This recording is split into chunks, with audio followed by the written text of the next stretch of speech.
for small merchants is working with Amazon, well, striking a deal with the devil. Drew Dowell here talking about great story on page B1 in the Journal today. Drew, thanks for joining us. Sure, glad to be here. Well, working with Amazon has proved hugely important for small merchants, right? Right.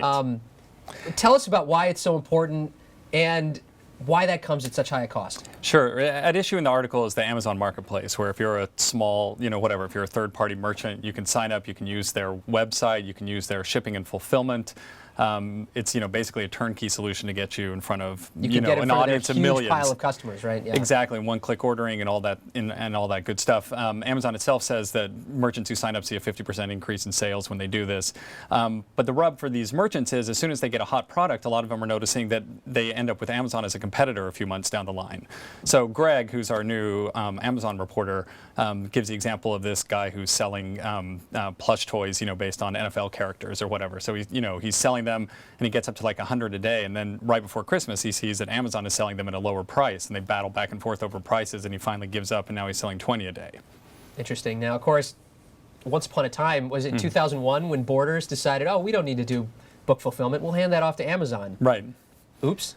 Yeah, it's a little bit dangerous, right? I mean, Amazon's, the way that these guys see it, they suspect that Amazon's using them as a testing ground. So, they put all the capital at risk, they come up with the products, they put them out there, they set the price and all that. And then if they sell, then Amazon decides to come in and take a slice of the sales. How big is third-party selling for Amazon?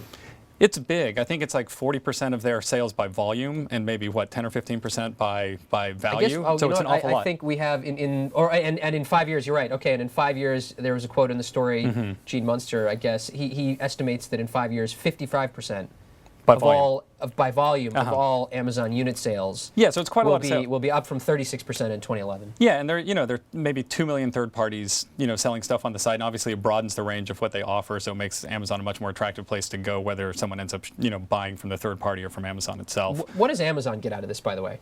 Amazon gets I think they get a slice of the sales. Is that right? And then they get I guess they get, and that's compensation for using all their stuff. And then as far as people suspect anyway, they're getting sort of a free testing ground, like which products are going to be hot.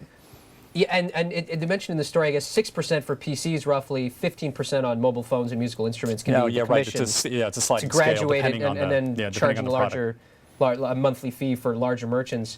This is, of course, eBay's pitch, right? I mean, eBay will say, look, we don't compete with our merchants. We're just providing you the marketplace. So why don't more merchants gravitate to, I think I know the answer to my own question, but why don't more merchants gravitate to the eBay marketplace? Amazon's got more gravity. I mean, it's a much bigger, they've got a much bigger audience that you get in front of. Right, and I mean, we all shop, I don't know if you shop at Amazon, I do. Completely. It really is a remarkable customer experience. It's consistent. You got Amazon Prime, of course, which I guess free shipping. Yeah, and zero friction. It's really easy to buy, And they're one click. Some of these, I believe, you'd have to correct me if I'm wrong, but in these amazing fulfillment centers, they actually take the inventory for the third-party merchant. Yeah, definitely. You get to use the whole thing. So it's not just getting in front of customers, but it's also Amazon's better shipping. It's Amazon's better inventory management, warehousing, distribution, all that stuff. My big question also, I got to ask, for Amazon investors. The big reason we all love Amazon, the reason we all use it at the end of the day isn't just the customer experience, it's the low prices. Right. It's Amazon, for instance, in this case with third-party sellers, they're seeing, okay, what's a hot product, and then how can we sell it at a lower price? Right. How can we squeeze as much profit out of there as possible? And I got to wonder, I mean, will there ever be substantial profit for investors? Yeah, well, I mean, it's a good question. The perennial question around Amazon is margins, right? I mean, they bring the price down and they get huge sales volumes and huge sales growth, but profit growth hasn't followed. And they don't seem to be particularly concerned with that. They're doing it with the Kindle, they do it with all sorts of products. So free cash flow, I should tell investors, was about $2 billion in 2011. Even if they got it to $3 billion this year, that's against a market cap of $100 billion. So a huge. Yeah, there's a big gap there. Yeah, anyway, exactly. Thank you very much for joining us today, Drew Dowell. Good. Great story by Greg Bensinger, B1 today in the Journal.